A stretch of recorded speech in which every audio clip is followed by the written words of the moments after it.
Watch Kevin check everything. Yes. Oh, thumbs up. Okay. Thumbs up. All right. We're good to go. Are we doing something? This is the game collecting panel. So I'll start it off. I'm David Corrigan. I'm the showrunner for Music City Multicon. Hey, good morning. I'm Whitney Roberts, one of the co-hosts of the Broken Token Classic Gaming Podcast. And I'm Brent Griffith. I'm the other co-host. Mm-hmm. Yeah. I'm Andrew Kennedy, otherwise known as Nintendrew on YouTube. There we go. Save the applause for the end, please. Thank you. Yes. Great panel, guys. Yeah. So yeah, we're going to talk about all the money we spend on game collecting. Oh, it's horrible. It's so sad. So yeah, and it's really informal discussion. We'll take questions and see what you guys spend all your money on as well. I'm more curious about everybody's approach to this topic. Yeah, because I weave in and out of several different strategies on game collecting, and all of which just end up costing significant amounts of money. And I'm no more successful with one than I am another. Yeah. So that's what I'm kind of curious about. So what is everybody currently collecting, spending money on, new versus old? Just kind of throw it out there. Okay, I'll start. Oh, is that to us? I was looking out in the audience. He didn't tell me how this works. Yeah. I'll just start directionally here. So I tend to focus, at least right now, a bit more on indie Nintendo Switch games because those interest me, and I love supporting that community. And I'm talking like games from publishers like Super Rare or Strictly Limited. And I'm not really one of the haters on Limited Run because they do have decent titles. I mean, the business practices aside, and everybody's experience is what it is, but I have bought some really good games from Limited Run. And then, then there's other publishers like, Pix and Love, and it just goes on and on and on. But usually indie Nintendo Switch games, and I'm really high on ColecoVision right now as well. And ColecoVision hurts. It just hurts. It's expensive for those homebrews. Yeah. Yes, it is. But that's pretty much me right now. If you're into Switch indies, I've heard that Premium Edition's got a cute little platformer called Carl on pre-order right now. Exactly. Okay, I want to check that out after this is over with. Thanks. For those that listen to the show, the irony of this, Drew, is not lost on either of us. Because this is generally what he does to me. He instigates and. I love to spend people's money. So yes. And my own. Drew, go ahead. Sure. I was talking with David about this a little bit earlier. Like, I feel like I'm pretty content with my core collection at this point, but I'm always on the lookout for a couple of things. I'm on the lookout for anything that I didn't know existed. If I see something, especially associated with one of the like core Nintendo IPs, because that's always my bread and butter. But if I find something that's just strange that I didn't know was ever produced, that's always exciting to me. I remember a couple shows back, I found a Japan exclusive like stationary memo pad that was Super Mario World themed, and it was in like basically a fake Super Famicom cartridge that you could open it up, and it was like a little compartment with a little notepad. I thought it was pretty cool. So I'm always on the lookout for weird little oddities like that. But also, like, as far as like trying to pick up a bulk of titles for a library, I'm mostly looking for NVIDIA or Nokia N-Gage games at this point. Oh boy, the like phone mobile combo system. Yes. So I'm certainly not going to try for a full library for that one because I feel like I'm not that masochistic. But I know of that. Is each phone a specific game, or does it cartridge? No. So they do. It's cartridge based. Yeah. Okay. It's almost like little Switch cartridges. All right. Pretty similar. Yeah. See, and I'm on the other end of that. I am trying not to delve into other things, and I think I'm over a kind of a hump right now where my collecting is coming more to, I think, where you feel you're at, which is curating. Sure. Yeah. I've got that core group of things, and I'm heavily into the arcade side of the house, pinball games. And then console-wise, where it kind of all started, it was Atari 2600. Yes. So, frankly, most everything that is outside of that core gravitational field money pit, everything that's a satellite out there, it's slowly started to sling its way off into space. Yeah. So that's kind of where I'm at in my collecting at this point. Yeah. Yeah. The Atari 2600 is huge for me. The homebrew scene on that is just so good. I love it. I love it. Yeah, for me, the homebrews really take a lot of the money. Yeah. The Atari 2600 homebrews, they're doing things that you wouldn't think were possible in the system, and certainly more advanced than what was back in the day. Oh, yes. And then the ColecoVision as well. I've been buying a lot of that stuff, Opcode Games, Collector Vision. Yes. Several companies are just making new stuff. Are you all expanding into homebrews because you're kind of at, and I don't want to say the end of the road. I think it's actually I'm going to similar fair because it sounds like some of the stuff you're collecting is some of that related ephemera. Sure. Yeah. Are you all maybe at the end of the road with what's reasonably attainable, but you're still looking out for the odd stuff, the special, the super rare stuff. Yeah. But to continue the collection, you're focused. I would say yes. I'm genuinely because I want to be able to shop and put stuff in front of you like Drew did. Yeah, fair watch enough. You squirm. So. Yeah, no, fair enough. I think like with I'll use the Atari 2600 and the ColecoVision as examples here. Okay. Like my Atari 2600 collection, it's not complete, but it's really close. Okay, of like CIB games. I don't have like some of the silver label boxes like Quad Run and stuff like that. But honestly, it's too expensive. It's just stupid expensive. But for all the stuff that I care about, it's there. And the homebrew scenario scene on the 2600 is awesome because you've got publishers and developers like Champ Games and then like Audacity Games that are really pushing the envelope technologically what the system can do, and they're bringing out like arcade ports that are just beautiful or brand new IP that really pushes the system to its limits, and it just makes the whole console interesting again. Sure. Like after 40 years, it's interesting again. Not that it was never fun or it ever stopped being fun, but it's just really interesting again. And the ColecoVision is a lot the same way because like with Opcode, the quality of their games and the arcade ports and everything, it's like, whoa, I didn't even realize that we could get something this good on this console. And then it just creates this waterfall effect where you want to see what comes next and what comes next. And so it kind of like gives you that whole Christmas morning experience all over again because you're waiting to see what somebody's going to do next because the platform's got some momentum behind it now. Vectrex is the same way. Oh, yeah. Be careful Vectrex. about the Vectrex. It's the same way. That console's great. And there's the FOMO with that type of stuff. And now you can't use an acronym without explaining what Fear it is. of missing out. Oh, yeah. Yes, fear of missing out. Oh, yes. So with especially with homebrews and even with some newer Switch or limited run, they're a limited pressing. Yeah. For, whereas in the past you would go to the retail and there'd be thousands of copies out in the wild. Yeah. We're talking like a run of maybe 1,000 or 2,000 across the country. Just that's it.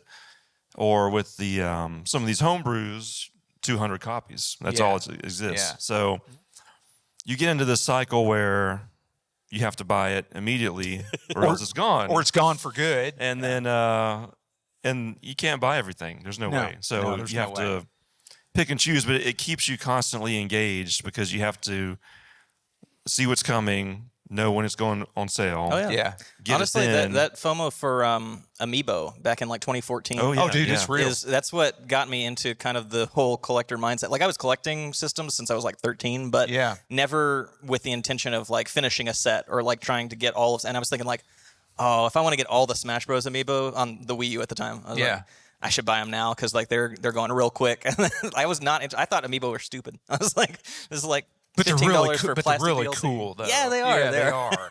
Yeah. So I have two words, or maybe a phrase and a word that should have never been put together, in the reigns of classic gaming and classic computing, and it's Neo Geo and Kickstarter, because those two paired together are just a money funnel that just never stops. Are you collecting Neo Geo? MVS, yeah. I mean, it could be my fault. It could be my fault.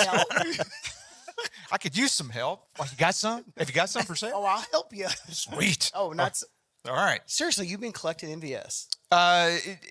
You've been hiding this from me. I feel just very, betrayal. it's a very curate. I have a very curated taste on the Neo Geo side. But in all fairness, I know you've really, it's in all the years I've known you, so many years that I don't even look when I cross the street anymore. That you've had a affinity for console type games. Oh yes, 100%. Whereas I'm less so. Yeah, A lot of my focus and attention went into the arcades and the pinballs and the big box stuff, and the FOMO's there too, because it's mods, it's mods, repair items that someone has done that is a very limited run because the audience is pretty small. Mm-hmm. Yeah, things like that. Pinball's horrible about that. Absolutely horrible about that. I believe it. Yeah.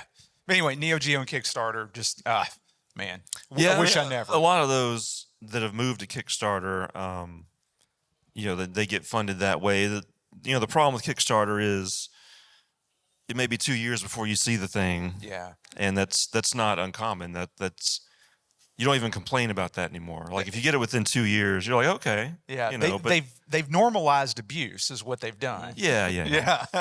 So here, this is forefront in my mind, and Whitney and Dave know this because of things that I've been going through in the past 12 months with my collection. So I'm going to actually start with you, Drew, since we've never really formally met. Where do you put everything? So, and the point. Oh boy. So I know you really drawers, focus on David. Nintendo. We put them in drawers. And I don't know what that includes. If it's all Nintendo consoles, if you favor specific, we can get into. I'd like to get into that a little bit as well. But at the end of the day, so you know where I'm coming from. My various collections over my life. Some of the questions I've had is, okay, I've got this. I'm not. How do I display it, enjoy it, whatever I'm going to do with it, right? Sure. And then eventually you get to a point where, in my case, I've got stuff in a building that nobody ever sees. Yeah. So in totes, and so what are you collecting, and how are you utilizing it, displaying it, showing it, enjoying it? Yeah. I started with. I guess in earnest with the 64. That was the first library that I finished. The Commodore 64? Sorry, Nintendo 64. Well, I thought we were going to be friends. Is there room on that couch? No, I mean, I collect everything from the 2600 to present, but I've definitely always had like a focus on Nintendo and like the core Nintendo IPs and consoles and systems. But I've always tried to set up my game room studio spaces as like a nice place to hang out first and foremost, and then as like a place to film as a secondary goal, and then of course storage for all the stuff. So I used to have in my old game room setup, I would have like a facing, like I had this big media center thing that I built from the IKEA Besta system. I put it together. That's like a overarching media center with all the consoles in the middle, and I had like 64 games on one side and a bunch of like Wii and GameCube on the other. And if you like pulled any games off, you would notice there's like 3 times as much just shoved in the back behind the facing games. Yeah. Just because somebody up here has a solution for that. We'll get to it. Go ahead. Okay. Yeah. Yeah. And now currently I'm in the process of a move and trying to set up a new game room. I'm considering, but my current like tentative plan is to leave about half of my collection in storage, the stuff that's not front facing, and bring in just like kind of a minimalist. I find it funny calling it minimalist because I don't think anybody else would consider it that, but for me it is. Just like the more like curated set of games that I feel like are either the core like library that I grew up with or have nostalgia for, that I want to be able to have like symbolically presentable. But also I've noticed like for a while I was running on a green screen on my channel and had my collection in storage as I was looking for a new place. And I found that it's really creatively stifling for me to not have that setup where you can like kind of like look around 360 and say like, oh, that's interesting. Like, let's talk about that this week, you know? So I'm very much looking forward to kind of like selectively going through some of those boxes and finding those things that inspire me to talk about the history of gaming. And go back to the homebrew stuff too. One of the first sort of series that I started doing on YouTube was talking about it was in particular 3D like Game Boy Advance and Super Nintendo games that were pushing the boundaries of the hardware, especially those games that came out in like the last years of the console's lifespan. Yeah. And I've always found those interesting, and I feel like that definitely has a huge overlap with the modern day homebrew scene. I don't know if it's going to be within my wheelhouse yet, but I have a project in the works where I want to try to create one of those like impossible ports for NES, where you have a Raspberry Pi embedded in the cartridge and kind of hijack the graphic system. Okay. I want to see the anniversary of Half-Life 2 is this month, 20 or 25 year anniversary of Half-Life 2. I want to see if I can get Half-Life, the original Half-Life, running on NES. With that's ambitious. That's I ambitious. approve of that. Yes. Now you have our thoughts and prayers. Go with thank you. Okay. I think my biggest concern is going to be figuring out how to handle all the inputs that Half-Life needs with the NES controller, because there's a lot of it. Like crouch jumping is going to be impossible. Yeah. So are you going to be doing some of the development yourself? Or are you working? Yeah. Okay. Yeah. Good. Awesome. Yeah. My background is in computer science, and so I'm. That's why I kind of went full circle with the game dev route. But I love little, like, honestly, I like I said, I don't know if it's in my wheelhouse yet because I haven't really gotten into the nitty gritty of it. But I've every one of my DIY projects, I always try to pick something that I don't know how to do, so that I can like go through the process of exploring whatever. Like my mind goes to years ago, I did a Nintendo Switch arcade cabinet project. So it's like a dock built into an arcade an arcade cabinet that I built from scratch out of like MDF, and went to Home Depot, grabbed some boards and jigsaw, and went to work. And but I'd never done any woodworking before that at all, so I was like just trying to glean as much as I could from the internet and include that process with the video so people can follow along. There's a lot to be said for having no fear. Yeah. Right. And kind of what it comes down to. It may not be at the end of the day what you thought of in your brain, but you did it. Yeah. And then if you go to do it again, or you take that skill and you move it forward into something else, it's all up. Absolutely. It's all upside. And if there's something that I come to, like if there's a barrier that I hit that I have no clue how to approach it, I can always try to find friends that have more expertise in that area than I do. Like I built I do that when it comes to moving stuff. I don't. Yeah. Anyway, go ahead. I need people with strong back. Yeah. I had a commission project I did years ago. I didn't end up making a video of it, but I had a client that wanted to have a custom gaming PC built into the shell of a GameCube. The ask was to make it so that it could run all the GameCube games, like emulate every GameCube game in 4K, and in the form factor of a GameCube. So that was a GameCube is about, I think it's 6 inches. 6 inches wide, or yeah, 6 by maybe. It's like about 6 by 6. Yeah. Okay. And about like Interesting. 4.5 tall, so it's not as tall as it is wide or deep. I did not realize that. It's pretty rough, but I found an Intel NUC machine that had like a dedicated NVIDIA GeForce. I can't remember what the card was, but it had a dedicated graphics card that was custom for this box that could fit within that 6 by 6 square. So that's what I ended up using. There was a ton of stuff that I had no clue how to do with that because I'd never built a PC ever. So the first PC building in the size of a GameCube was an interesting problem to solve. But my mind went to like the power relay, like just having the power button to function as the same for this Windows PC as it would for the GameCube, like building in, like soldering the wires and adding in a fuse so it wouldn't burn down the client's house. You know, like, those are things that I had no clue how to do or what I needed to do. So I had to reach out to an electrical engineer friend and figure all that out. But yeah, I agree that like if you're approaching a project like that, homebrew or DIY, whatever it might be, like just go for it. You can figure out the problems as you go along. So Whitney, what are you currently doing with your collection?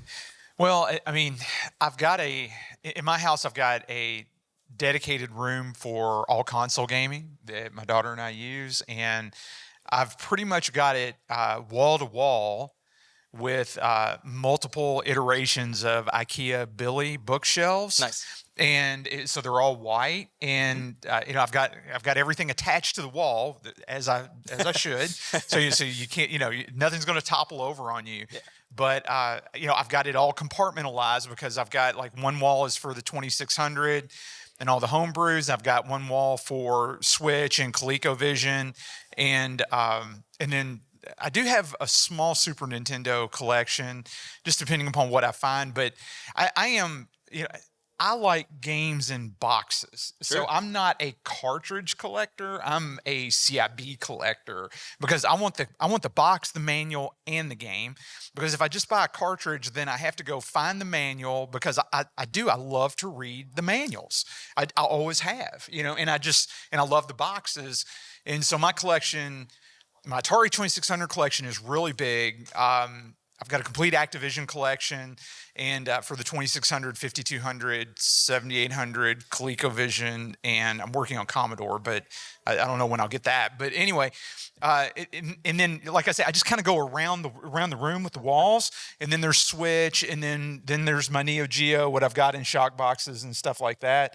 And so it's nice. It's a real cozy space because then I've got a couple of PVMs set up and then an LCD TV set up and where you can play and everything like that. That sounds really bougie. PVM acronym. I'm sorry. I used an acronym. I'm sorry. Yeah, a professional video monitor. So I've got one that's in, I guess, like normal orientation. I've got one turned up. I guess they call it Tate or Tate mode, or it's just vertical, like that. and then a 4K TV that I play Switch, and my daughter and I play Switch on and stuff like that. So that's it. It's just walls of boxed games and the console room, and then my game room is just something completely different. So Yeah. I mean, mine's kind of a mess at the moment. That's fine. Yeah. So I mean, I've had a setup in my basement for a long time with a Sony Trinitron that I've had forever. In a like an 8-port switch. Yeah. Multiple consoles hooked up, and just like a few shelves where I'll put something special like like a rare homebrew or something. I'll just sit out a few. Mm-hmm. But the bulk of my stuff, I've got nowhere to put, so I've got just totes of stuff. Yeah. Oh yeah. And they've been kind of put in the corner or stacked on top of each other, and they're sorted. And this is stuff that's in your. It's in my house. Not basement. To say, I have a basement. I was going to say your personal collection because I know a lot of your collection ends up here at the show. Well, yeah, I mean that's part of my collection on the floor. That's all. I guess what you're saying is the things that you have at your home that would be for you to play easy access. Yeah, I mean there's stuff like none of this stuff came out of my house. Yeah. Some of the cartridges did, but these systems are all just for the show. I've got my NES that I had as a kid. The original ones. I never got rid of these. So the Sega Genesis I got for Christmas, that's in my house. Yeah. But yeah, I mean, all these homebrews and stuff, I don't have anywhere to put them. So they're just kind of stacked up, not being seen, not being utilized. But I've gotten to the point where I need to dedicate some space to show this stuff off because then it's enjoyable that way. Yeah. If I just throw it in a tote, I just keep buying more stuff because I don't get the enjoyment of the stuff I just bought, because it's just put out of mind. Yeah. So I'm on the other side of all of that. Yeah. So I guess I'm we're comparing and contrasting here. I'm on the other side of that hill from where you all are, in that I've had at one point in time before I did video games, I collected toys. Mm-hmm. So I had a room similar to what you all, Drew and Whitney, are describing, which was you'd walk into the room and it was various shelf and display systems because in effect you're dealing with every shape imaginable, right? From action figures to I collected a lot of I had my Star Wars, my toys from when I was a child, and things I'd added to that collection and things satellite to that collection. And so you're dealing with every imaginable shape, size, things with wheels, things without wheels, all that. So I had various systems around this room. Mm-hmm. And what ended up happening, what I realized is that the room, no one ever entered the room. I kept the door closed because it was less flow through the house, less dust, and then I didn't have to manage it. And I wasn't enjoying it. So eventually that all went, except for my original toys. The majority of all of that over the years had gone away. And I'd collected slot cars. I had a very sizable slot car collection. And that was something that was kind of nostalgic to me as a child. And then eventually that all went away. And kind of overlapping with that, I got into consoles, the 2600. And that started at a yard sale, 25 years ago or so. And it was probably around, it was about maybe more like 30 years ago at this point. Found a 2600. It was one of the Sears 2600s. At that time, you could walk into a store or a thrift store and find, cassette tapes, 2600 and television, Coleco, all cartridges just piled up.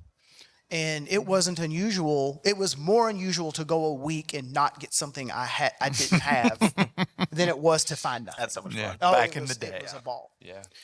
And a lot of stuff I've seen that you have out there, Dave, stuff that from a monetary perspective, now it's pretty expensive and pretty rare. It's like, I don't know what that is. What's the system that they almost look like a little credit card? You slide. Is it PC Engine? Hue cards, yeah. Is it PC? Oh, Engine? the TurboGrafx or the I don't know how much PC of that. I was Engine. like, what are these? I don't know how many of those I passed up. Like, I saw some Fairchild system cartridges out there, the like big yellow carts. Oh yeah. Very rarely see those in person. So I ended up with a bunch of that stuff over time. I'd collect what I wanted, and then stuff kind of like a snowball. It picked up. You all know what this is like. And eventually, I started with arcade games, and then eventually that rolled into. I really kind of started focusing about 15 years ago on pinball machines. Yeah, right on. Yep. So That'll quickly cause a space issue. Oh yeah. So my game room is my basement. Yeah. And then that begs the question, what do I do with the rest of the stuff? And Dave, I'd mentioned this to you. In my office, my home office, I'd set up next to two modern PCs, a Commodore 64, my original Commodore 64, my original 1702 monitor.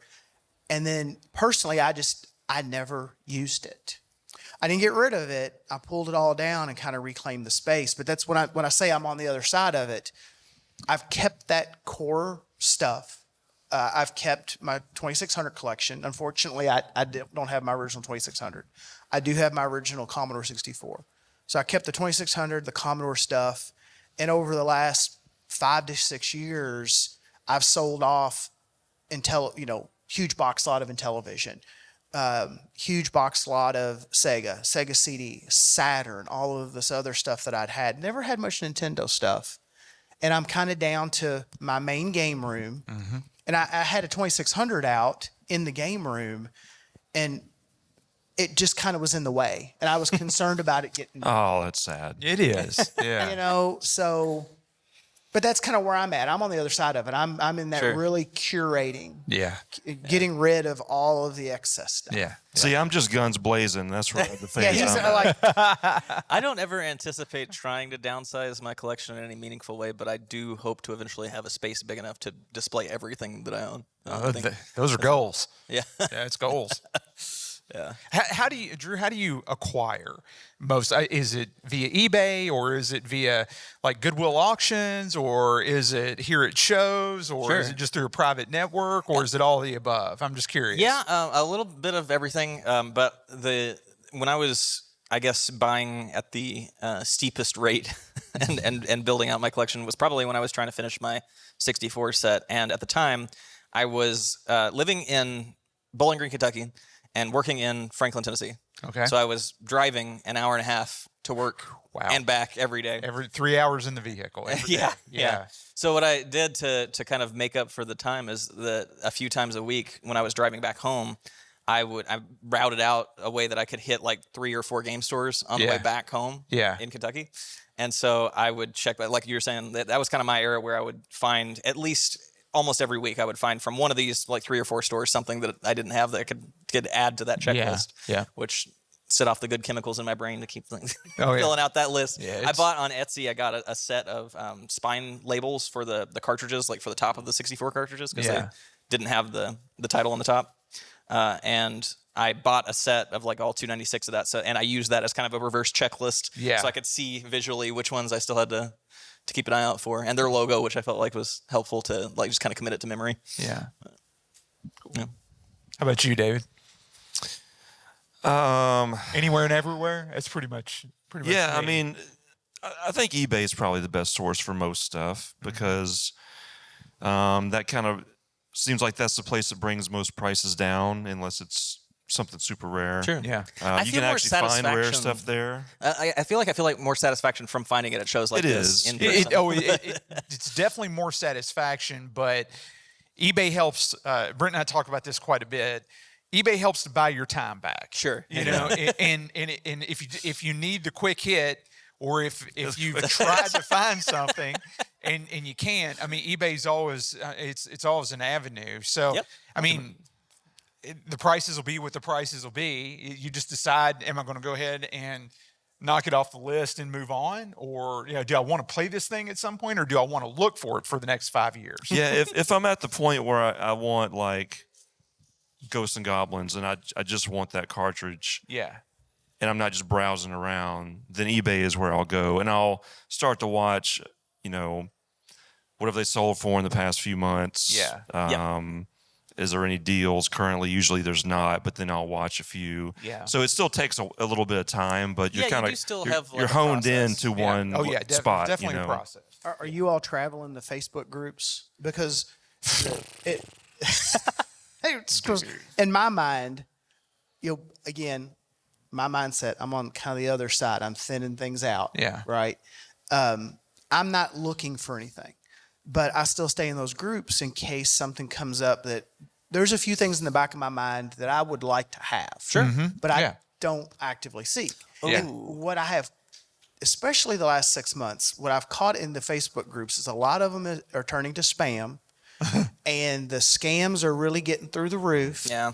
And this just may be seat of the pants feel, but it seems as if there's becoming a really common thread, maybe in the last 6 to 12 months, of people just kind of just flaking out. And it has gotten, and I see this because I'm in RC car groups, I'm in game groups, I'm in some console groups, I'm in car park groups, and there's nobody, there's, and rightfully so, a trust factor. Yeah. Back when I was doing a lot of eBay stuff and even things on discussion forums before anybody knew what a Facebook was, you'd send somebody a personal check. Mm-hmm. And then in 3 or 4 weeks, something showed up. Yeah. And I never You had just a problem. didn't have a problem. Yeah. Yeah. So, I mean, what's your all's experiences? Are you all...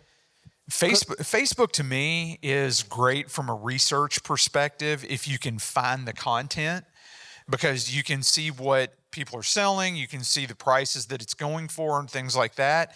But I'm kind of curious as to the audience's perspective on this. I find Facebook, dealing on retro games on Facebook, to be a very dicey proposition. Sure. Personally. Okay, because as you noted, the scam scenario is real, and good luck finding that post ever again if you don't save it. And going back to it. And some of the groups that I'm in, like specifically the GameCube groups, I find that if the audience is smaller, okay, and if the collectorship is smaller, then the scams tend to be lower, fewer.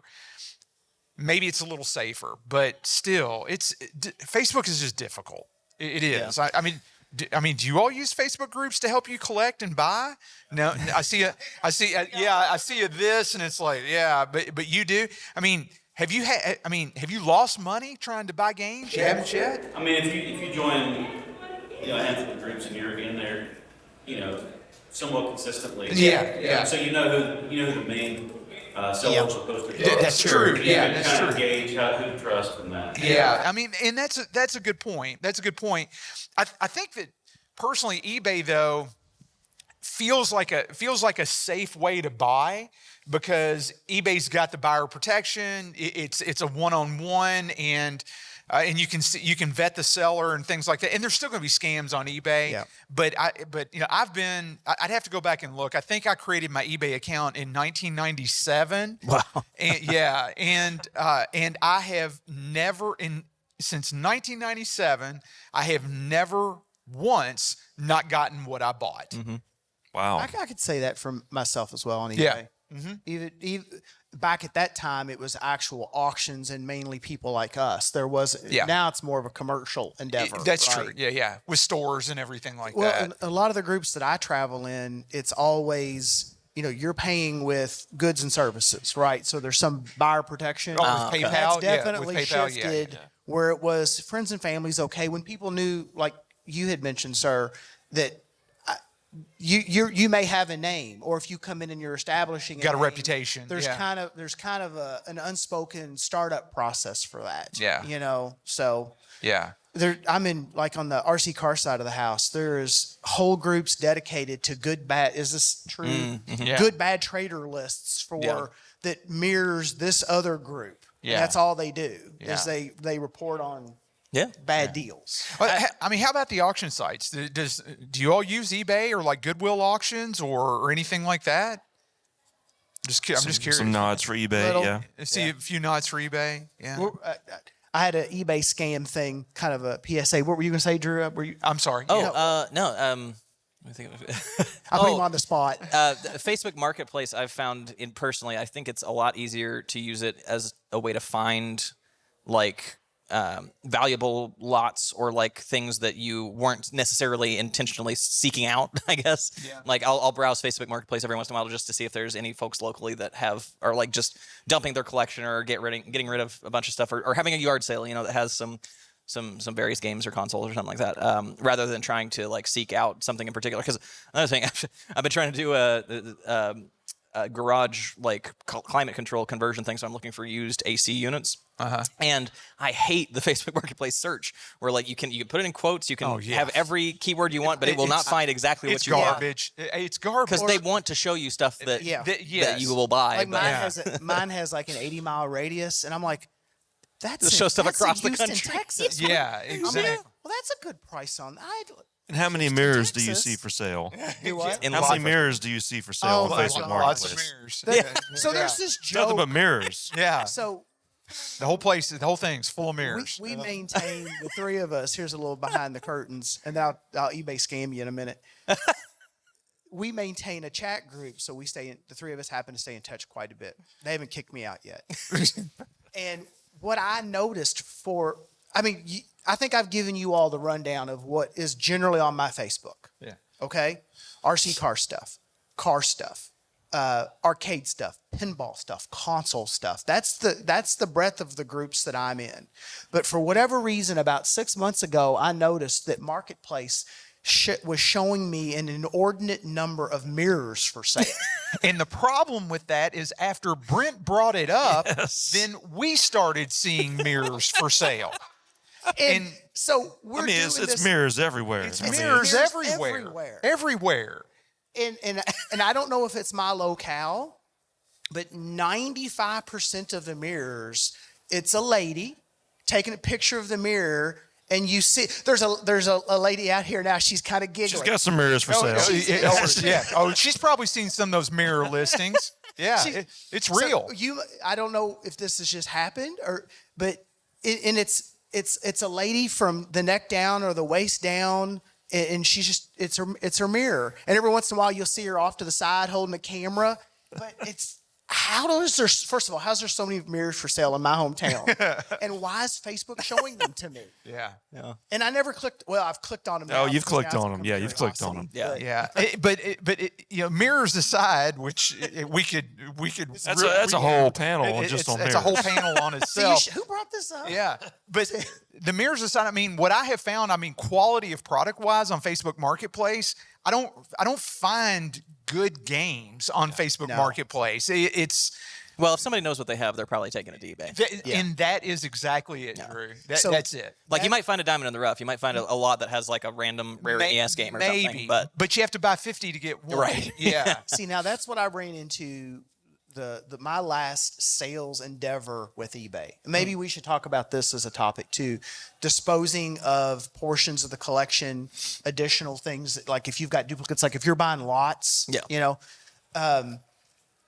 probably 10, 15 years ago. I know I even did a little of this more than 15 years ago.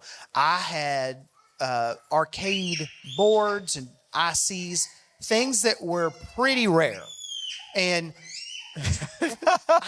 I mean, know Brent does that to children. I mean, that's terrible, but my gosh, poor little kiddo. But so I would offer them to what was a forum at the time, and okay, here I've got X. Does anybody want this before I take the classic before it goes to eBay? All right. So the scam at the time was, especially with boards, I'm going to buy your board. I'm going to take my broken board out of my game, swap them, claim your board doesn't work, and ship it back to you. Yeah.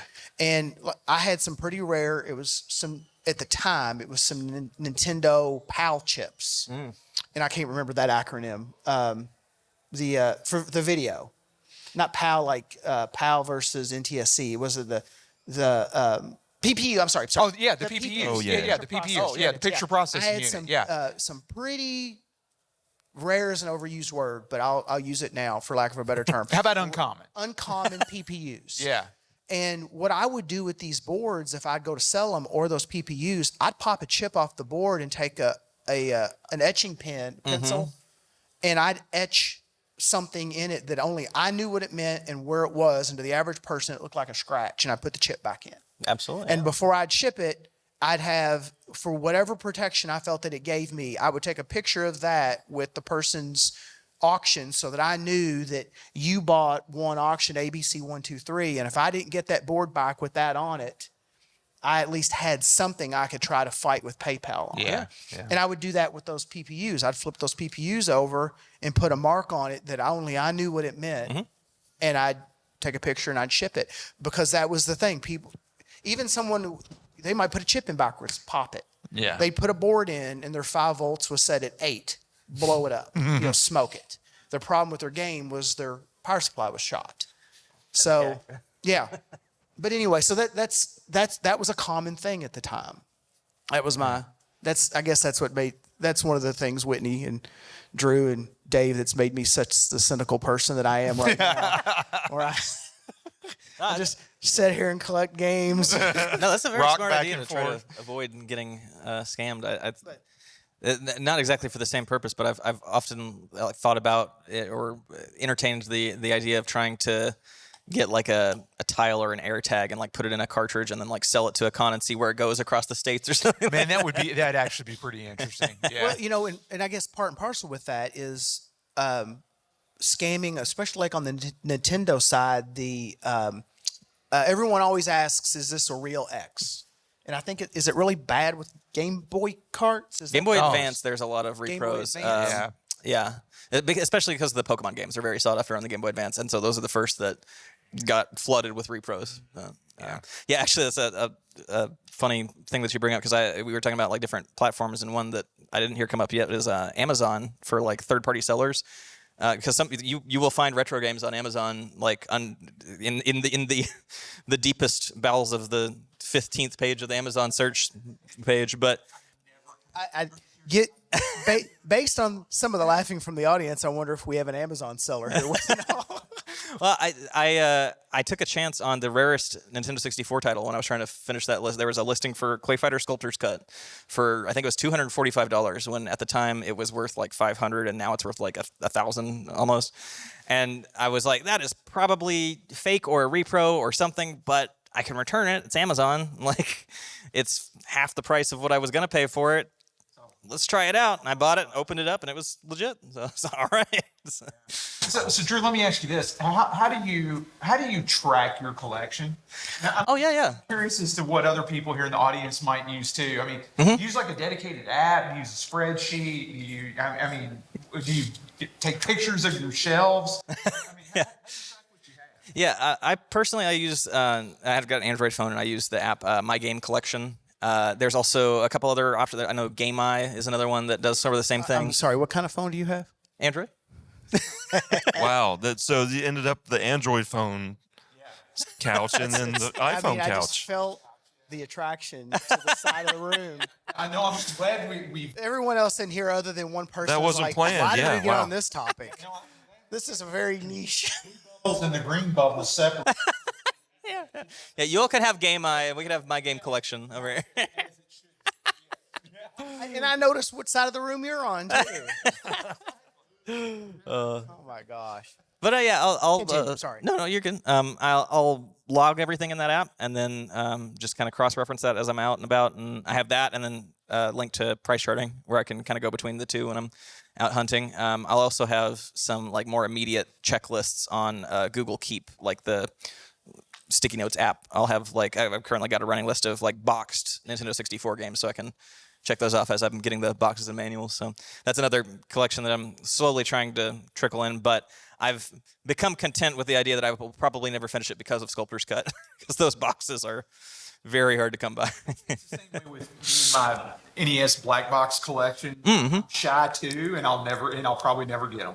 Yeah, It's just because of what they are. sure. Well, with an attitude like that, it'll never. But you could stop buying other stuff and you probably could get them, right? But it's just the price to entry is too high. But there's some of those that like you will be lucky if you find them on eBay like once a year. Like, yeah. It's one that I've only seen come up 2 times on eBay in like 10 years. Yeah. Wow. Thousands of dollars. It's like, what do you do? Yeah. Not for stack up. I mean, let's be honest. I think a complete copy of Sculptor's Cut is going for like at least $5,000 at this point, and like that's if you can find it, because it was a Blockbuster exclusive. So most Blockbusters in the States, that would as soon as they would get this game for rental, rip open the box, toss the manual, and put the cartridge in their box. So And you're talking nice Star Wars Vector upright money. yeah, My gosh. yeah, for a cardboard box for a terrible fighting game. And honestly, that's like halfway to a brand new pinball machine. And I mean, no offense, but I remember pinball machine. Yeah. But I get it. I get it. Yeah. Oh, that was something I did want to ask the panel in general is, though you'd mentioned about like trying to find, what's up? Oh, It is now. Sorry about that. My apologies. you talked Whitney is now joining the conversation. Yeah. Whitney entered the chat.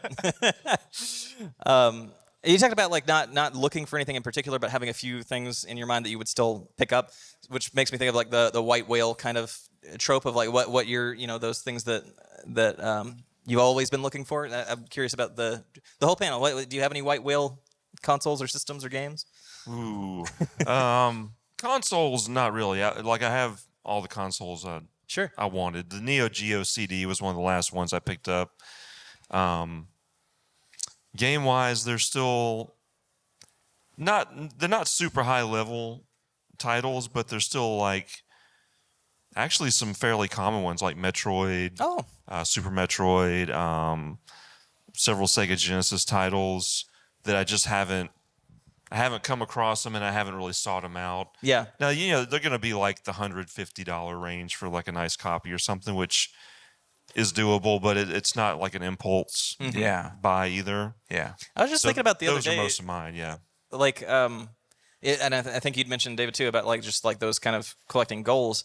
I realized like I don't have every Mario game, for instance, or every Zelda game, and I feel like those are checklists that could be fun to try to seek out. Would you like some of the arcade ones? I can help you out. Hey, maybe. But like I feel like I will never run out of some weird set to pick up. Like M-rated DS games was a super fun set. I'd love to go for other systems, like especially Nintendo systems. I found that fascinating, like M-rated sets, because Nintendo's always been seen as so family friendly that there's so much depth and breadth to the Nintendo ecosystem. Yeah. I could see where that could be. Man, that would be Lifetime. a lifetime. But you've got options. It's I feel a lot of it's available. I mean, so you can specialize on things like if you're getting into, I want the M-rated.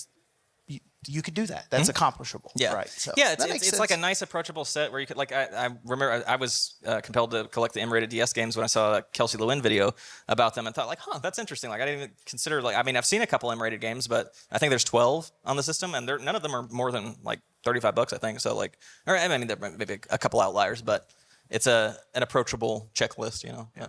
What about you, Whitney? You have any white whales? I would say mine are probably some Neo Geo games that I just kind of got a small list up in my head. And, David and I have talked a bit over the years about like the analog consoles. And so probably some some PC Engine. I would like a few PC Engine Hue card games, but by and large, I don't really think I've got anything that I just like pine over, to get other than those NES black box games and a few Atari 2600, like the club games, the silver box games. Oh. But those, like I say, the money just gets so upside down that I just don't ever see doing that. So I think that's where it sits.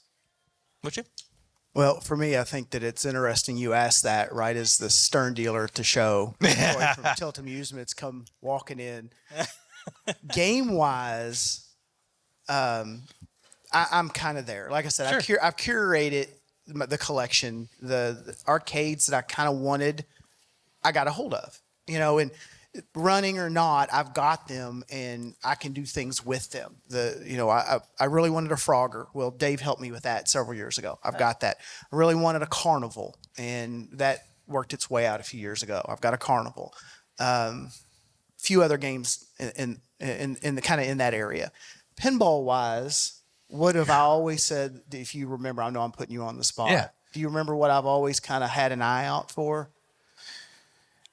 I'll put you on the spot. Yeah, no, I'm just trying to think. So are you? Are you thinking? Are you thinking more like the Nip It or? No, okay. Modern. I guess. Modern. Yeah, Mustang. Yeah, exactly. Yeah. Mustang Premium. I always wanted a Mustang Premium. Troy, you think you could help? You think you could help a brother out? It's only money. It's only money. It's only money.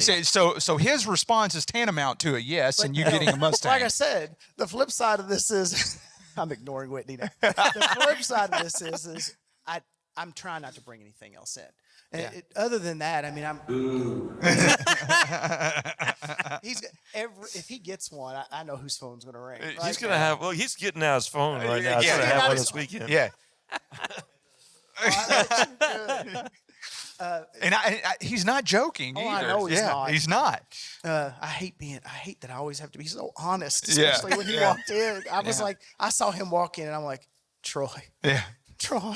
Anyway, I've always and Whitney knows this. I'm a little bit more of a hardware person. Yeah. And I really want, like, of all things, the Commodore.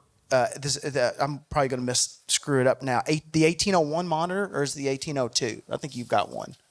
It's a 1701 and 1702. Yeah. Then there was the beige case one. The one that's lighter beige, not. Yes, yeah. Yeah, the two-tone. Because it's great for the Commodore. It's great for a bunch of other consoles. It's also got RGB input, so you can use it as a good test monitor for game boards and things like that. So, I mean, I've got a little PVM. I know, Whitney, you've got the bigger ones. I've got a little. I've got one of the little 8-inch ones. I guess it is that small, a little 8-inch one that I use on my test bench. Yeah. But those are nice. That's kind of my thing. That monitor has just eluded me. I mean, it's just been like this, like right through my fingers several times. So that's kind of my white whale. So nice. Of and all it's the things, one I have at home. Cool. I think you do have one. Yeah. So. I'll send you some selfies with me in the monitor. For Christmas. That's a Just friend. This is my friend. So yeah, hug the monitor. Yeah, I could fit it right here. Just hug the monitor. Yeah. Just hug I the know monitor. you could. Yeah. Put the family around it in the Christmas tree. Send me a shot. So yeah, it's a piece of hardware of all things. So No, that's dope. I have fair. an anecdote about a Commodore monitor. You had the 1801 and threw it away, right? No. No. He sold it last You'd be week. the second person I knew that did Oh that. Go God. ahead.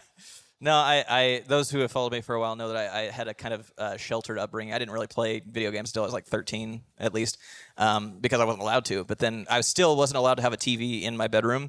But I found at a yard sale like one of the like standard like Commodore 64 monitors, the like boxy one, Yeah, the with the 1701 or yellow 1702. white on the back. Oh, yeah. yeah. And so I bought one of those and played my Wii in 4x3 on that little monitor in my bedroom. Yeah. It was the best image that we ever Yeah. produced. Right? Yeah.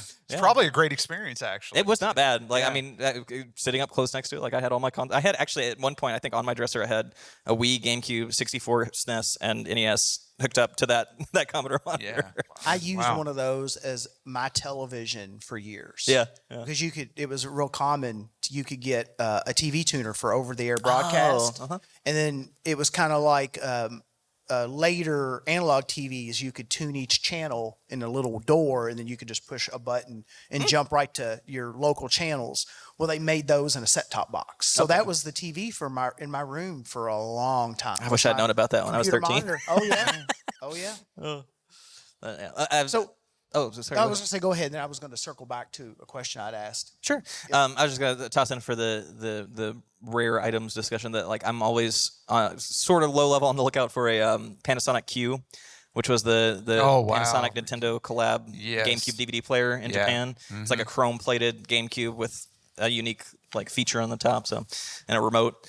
But it's ridiculously expensive, especially because the rails on the disk drive are really prone to failure. So they're and it's region locked unless you get it modded. But and then on the arcade side, I eventually, when I have the space, I would really like to pick up Ju-Beat cabinet, the the imported like rhythm game. It's kind of like Elite Beat Agents or Osu, but it's like a 4x4 grid of panels that each have LCDs behind them, and you can tap into the music. That's my favorite rhythm game I've ever played. I would really like to get one of those eventually. Isn't that like a fairly narrow pedestal type game? Yeah, but it's got these big speakers. Big speakers. Ju-Beat, Jubeat. Yeah, I've seen that before. I have a feeling I've seen that, but I need to see a picture. It's got like a really cool infinity mirror feature on the top. That's a cube. Yep. I know what you're talking about. And the cubes are like when it's not powered up, the cubes are kind of translucent looking and everything. So it's unique. Yeah. We've talked a little bit about the follies of buying and then like my scam prevention methodology. How are you all getting rid of excess? Like when you're buying lots out, which when you're on the other side of the equation? Yeah. I usually will use conventions as an excuse to, like, if I have a table at a con, I'll bring my duplicates and just set them all out. And oftentimes people will just want to have like something that's been on camera or been in the game room, so that's an easy way to, like, I can have a pile of sports games and folks might want it to have an autograph or like just to have a little piece of memorabilia. So I know what I'm doing at next show. So in person, mainly in person. Yeah. Mainly. Yeah, I would say like for some of the arcade games I've been selling at just Facebook Marketplace, it tends to be for as much as I despise it. Well, that almost has to be in person, though. It is. It isn't. It turns out to be in person. Yeah. A couple of the games that I've shipped, I could tell stories about what the buyer did to the game after they get it. So that's just nuts. I did, just one quick story. I did sell a Gorf to a gentleman in Texas, a beautiful, beautiful Gorf, and he gets it and he receives it, puts it in the back of his truck, and he called me and told me about this after the fact. He was driving down the interstate, and he did not secure it properly, and he hit a bump, and the game flew out of the back of the truck, smashed into pieces on the interstate. And I'm like, it's my Gorf. Well, it's not my Gorf, but was my Gorf. Yeah, just interesting thing. But anyway, that's an expensive lesson to learn. It is a very securing, like at least one ratchet strap. You need a ratchet strap in that scenario. And that would have solved that. A ratchet strap would have solved that problem. Yeah, 2 minutes would have saved. 2 minutes would have saved that. But anyway, you're right, Brent. That is in person. Facebook Marketplace is a good way to unload things. I found in actually relatively quick way to move things along. Great for a seller. Maybe not so much a buyer. But then, as much as that goes, I will list stuff on eBay. I keep like an eBay pile, like a couple of totes. As I get to a point where I don't want something, I'll put it in the tote, and then every so often I'll just go through, take a few hours, and take pictures and toss it up on eBay. And then my daughter will help me do that too, because she sells a lot of stuff on eBay, and so she'll help me with some of that, and I'll help her with some of her stuff too. So nice. That's how I do it. I was reminded too of Whatnot. I've used Whatnot as well. Whatnot, like sort of Twitch, eBay, hybrid. Yes, yeah. Always been interested in that. I see Bob from Retro RGB use that a lot and talk about it a lot, but I've just never gone down the rabbit hole on Whatnot. Yeah. What about you, David? I'd rather throw it in a box in my basement than deal with selling it to anybody. Honestly. Fair enough. Yeah. For most of this I stuff. get that. Yeah. Like I get that. got, especially buying a lot of these consoles, I would buy them as lots, Yeah. And I have 2 boxes of 2600 cartridges that are just completely duplicates of anything I would want. But the the effort to try and sell that to somebody, it's too high. The effort's high. Monumental. Yep. And so it takes a lot of It's just in time. a box. Yeah. And then on the arcade side, anytime I list something, I'll just get 30 like, hey, is it availables? Yeah. And I'll be, yeah, okay. That's the end of the conversation. Yeah, it's available. Yeah. So I've only sold to other collectors. Now we'll do that. Like, there's a network of people that we all, people in the community. So I'll sell something to this guy or this person that owns an arcade, and that's how I buy mostly too. Is through that. And then I've never parted out a game that I couldn't sell, but I'm almost to the point where, if I can't sell a cabinet for something, maybe I just take the monitor out and smash it. Like if it's not really worth it. Which I hate to do. I've never done that yet, but you get to the point where it's like you'll spend weeks on Marketplace trying to complete a deal, and it's just not worth it. It's just not worth it. Yeah. I'd rather just light it on fire and take a video of it. Watch it burn down. And watch it burn. Yeah. That's So Well, I've done most everything in person. That's what I've had to do. I'd wait like you, Drew. I'd wait for a show. I'd put stuff out. I'd contact my circle of friends. I did get to a point where I had a good amount of space I'd cleared out, and I used that to lay out just monitors and small parts. And I hated to do it. It was hurting my soul when I clicked go. But I blasted a lot of arcade groups with these pictures and like you said, Dave, is that available? All these questions came in. The first line is, I'm not shipping anything. Here's where I'm located. Will you ship this? Do you have the most esoteric parts? And I'm like, if I had that, I'm thinking. Don't you think it would be listed? And it would be specific, because it was like, it's apparent I have all of this stuff. I know if it's some super rare thing, I probably know what that is.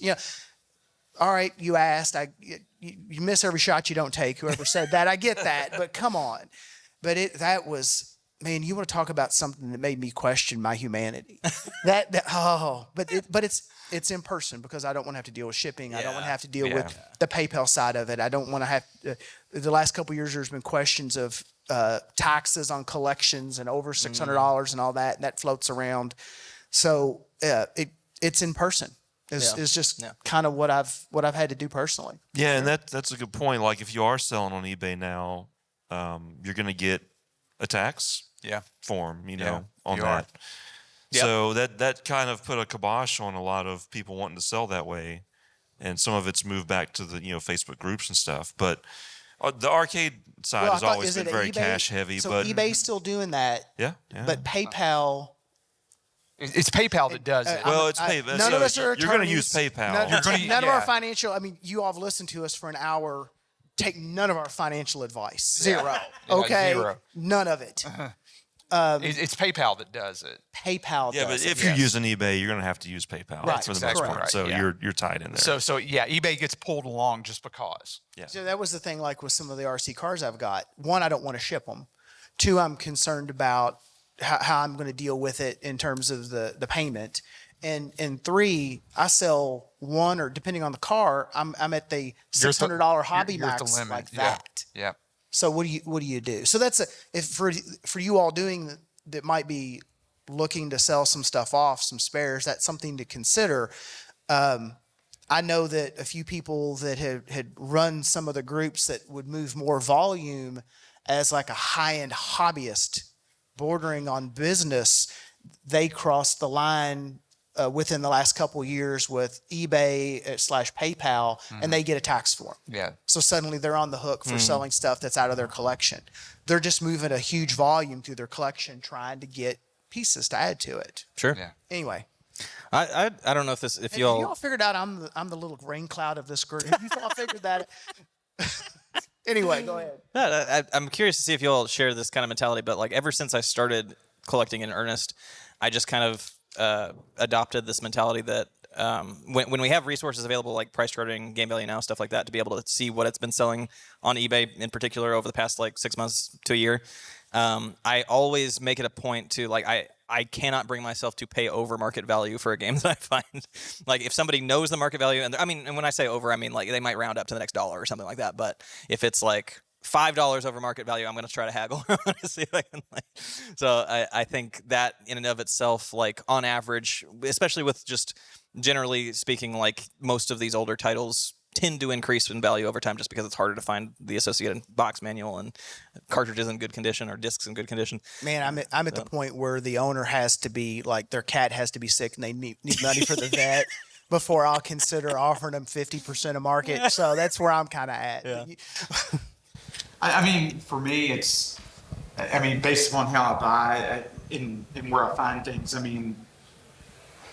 comparing against market price is just, it's just a reality of the situation. Mm-hmm. But no, I will not pay markedly above market. Yeah. When I think about where the market is and then what I'll pay, I'm willing to pay for the ability to pull some of my time back and just say, okay, how smooth is this transaction? Sure. How easy can it be? Yeah. That can sometimes be worth a small premium, Yeah. but it stops there. Yeah. Yeah. Yeah. If it's like a really good, really nice condition box of manual or something too, like I might consider paying a little bit over. Yeah. Because then you got to say, what's the opportunity cost of passing? Yeah. And then having to swim through eight more fines that are all, condition 4 out of 10. Yeah. Speaking of which, I'll give a tip to the audience. I almost bought it. I passed on it. It's not in great condition, but there's a 7800 copy of Mario Brothers in the box with the manual on the far wall over there. That's going for like half market value. The under stuff is it's a good system. Mm-hmm. Yeah. How about you, Dave? I'll go a little bit over if I'm tired of looking and it's a good copy. But it's all about the condition because you'll have a range and then you might have someone who's like, oh, that's a little high, but it is a good copy. Like it's a better copy. So and if I'm trying to buy a retro title, at that point the condition matters highly for me because I don't just want a copy. I want like a nice copy, or I'd rather just pass on it. Yeah, correct. So I'll go a little bit higher sometimes for that. Yeah. So gentlemen, I know We are at time. what our time was. We're at time. I mean, We are at time. Yeah. Is one Until thing someone that we starts haven't- walking in the door, but let's kick us off.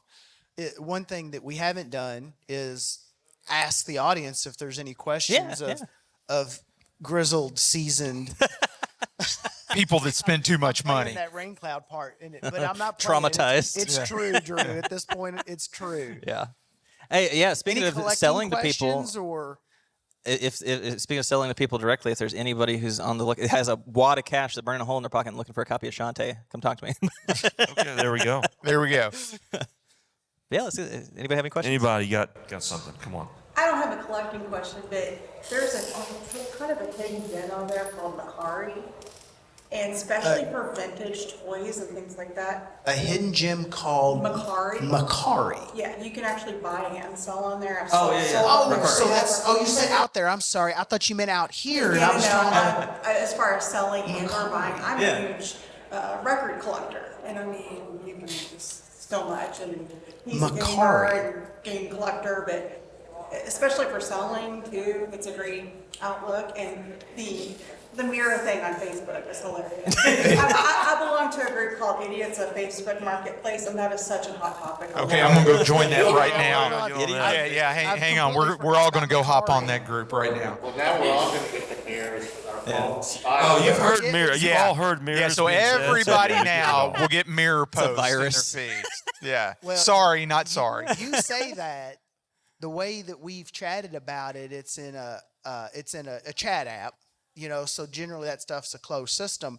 And then when they started getting it, I'm like, well, how did that leak out of this closed system chat app? Yeah. So now I'm very curious if you all see us Yeah. through the course of the weekend walking around, and if you're on Facebook and you get mirrors, let us know. I think there's no chance that Zuckerberg is not trying to use words in group chats to Oh, try to yeah. advertise Oh, to yeah. you. Yes. Absolutely. Right, if it happens to me, I'll tell Whitney because he's got the blue. He got a color bubble. Okay. Yeah. Macari. See, my problem, I don't get so many of the mirrors. I get like people holding like a massive wad of cash as the thumbnail for. I think they're offering like temp jobs or something, or maybe it's just a scam. Wow. I don't know. Yeah. Or I'll get like people holding up a massive like quart bag of oregano.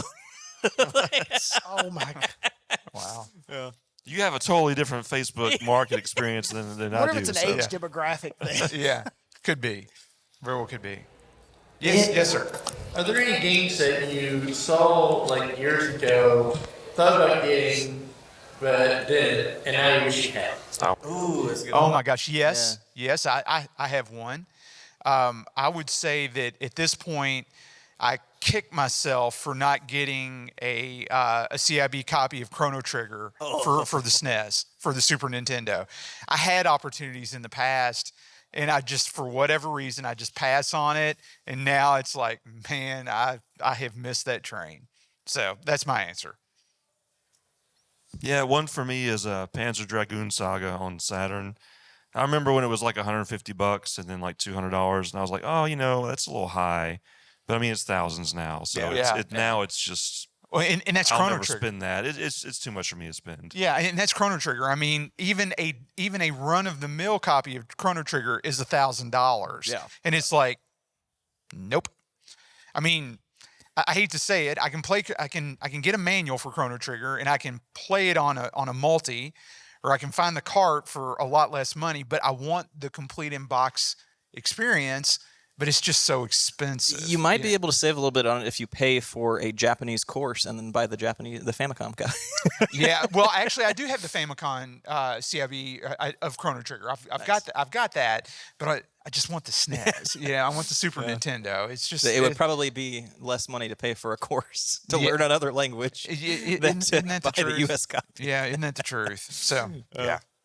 What about you? Game wise that I've wanted and didn't pull the trigger on. Yeah. Well, back to arcade. A friend of mine years ago had a beautiful Stern Scramble. There's two versions of that, just a plain cabinet with Stern down the side, and then one that's this full, just crazy side art. It's if you've ever Google it, it's a pilot, right? Yeah. It's if you look at the bezel, there's a flavor of that art, that style of art, and the pilot on the bezel. What are you? He's working on your Mustang. He's got one right now. No, he's working on your Mustang. Is what he's doing. Oh my gosh! I'm ready for lunch. I'm past lunch. I'm missing. Troy says he's got them both. He's got them both lined up for me. He's gonna tempt me. You drove the van, right, Brent? You So- can put those in the van. Oh yeah, he can A put them friend in a of mine van. had one, and he had one of those in a beautiful Berserk, which is another Stern game, and that has this very similar side art in that same vein, but for Berserk.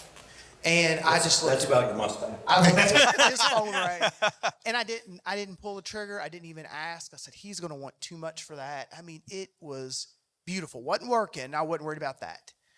And I kicked myself for years and years and years because I'm like, man, and he's the gentleman that had it. He's a very, very good friend of mine. I mentioned that of the thousands of games he's had, I remember that Berserk 100%. I mean, it was that nice. And I had since had one of the plain sided ones, and the scrambles rather. And when I had it, once I had it, it wasn't what I remembered. It let me down as a memory from my youth. Yeah. And then I suckered Dave into buying. Yeah, who did you sell that to? Yeah, who'd you Sucker sell to the it point where I kept adding. If you buy it, I'll add this. And I'll put this. How about So, you, yeah, Drew? So I missed it, kind of had it, but then so that was how that worked. And then you out. scammed a friend. And then I scammed a friend. Full circle. I like this guy. Anyway, good. I think mine was when I didn't necessarily like miss pulling the trigger, but I don't think I knew it existed at the time that it was first being sold. So now I can only get it secondhand. But my favorite game of all time is the Stanley Parable. And there was a big box version of it, like a physical copy, when the full release in, I think it was 2011 or 2012 came out. I don't know if it was, I think it was like Fangamer or one of those companies that do like limited run special editions. And it was a big box copy of the Stanley Parable. And if you know anything about the game, it's about like subverting expectations. So the box is the same way. It appears to be like on all accounts, looking at it at first glance, it looks like a Microsoft Word or like some sort of professional office suite from the mid '90s. From the It's a troll. It's That's a troll. awesome. But it's the game, and it's got like some really fun little collectibles in it. There's a business tie that has the Stanley Parable Adventure line on it that goes through it. So like little in references to the game, but it looks like some like generic big box PC software from the 90s. And they're going for like 400, 500 on eBay now. So it's just I've got however many copies of this game. I can't justify it, but most recently another one of these, I think it was like Fangamer or one of those, had a version, like a special edition of the Switch version of the Stanley Parable that had the Stanley figurine in it and some other fun stuff. So that was what I got my little consolation prize there this month. Cool. So I think we're well beyond time. So. Yeah. Any last questions? Yeah. Or we Any gotta other wrap up? questions? Just curious, how much space collection square feet or 1,000? Yeah, I mean, it's compacted down. So currently, it's not a lot of space. My basement's vertical. like You need- 600 square feet, you need 800, something like that. cubic yards, Yeah. not square feet. Yeah. If it was displayed, it would be much bigger. Yeah. Yeah, I would say. Well, I've tried really hard to pare down what I've got in my house and use the house as the boundary, so that I don't so that I'm getting rid of stuff that's in my outbuilding and everything like that. Yeah. So I'm going to say hundreds of square feet at this point, because it spans a couple of rooms and in some totes. But outside of that, Brent and I've had this conversation. I am actively trying to get rid of like my excess arcade games and stuff like that, because I just don't want the stuff sitting around. So I'm managing down, even though I'm still looking for stuff. I am though managing down. Yeah. And I'm down to hundreds of square feet and less cubic yards. Because some of my stuff was stacked. And like I have an outbuilding, and at one point it had been like full. Almost wall to wall of arcade games, and I'm down to one game. And I've made it known in that building. And I made it known. I was like, when the last game rolls out of this building, no other games are coming in. Because it'll start to creep, right? Yeah. Oh, I got a deal here and a deal there and this and that. That's how a lot of it grew. Buying lots, going to somebody or an operator for what you were looking for. Well, what about all those boxes of parts? And I'll take those cabinets, and a deal's a deal until it's not, right? So I'm down to hundreds of square feet. Mm-hmm. Yeah, my last game room was about 400-ish square feet. I would ultimately like to have a space of around 1,000 square feet. I feel like a basement space is ideal. Like I would love to find a place with a basement, but I think practically, my comfort zone is at least 300-400 square feet. Yeah. It gets out of hand quick. Yeah. It really does. You'll expand to the space. Yeah, I mean, there's so no you'll doubt buy about to it. the space you have. Yeah, there's no for doubt. sure. Unless you, And then past it. unless you take measures to bring it back in, that happens. Yeah. Well, cool. Well, thanks stuff. everybody for sticking around. Yeah, it's been great. Thank you all for coming. Yeah, Appreciate it. Thank you. Appreciate y'all sitting through the banter. Yep. Enjoy the day.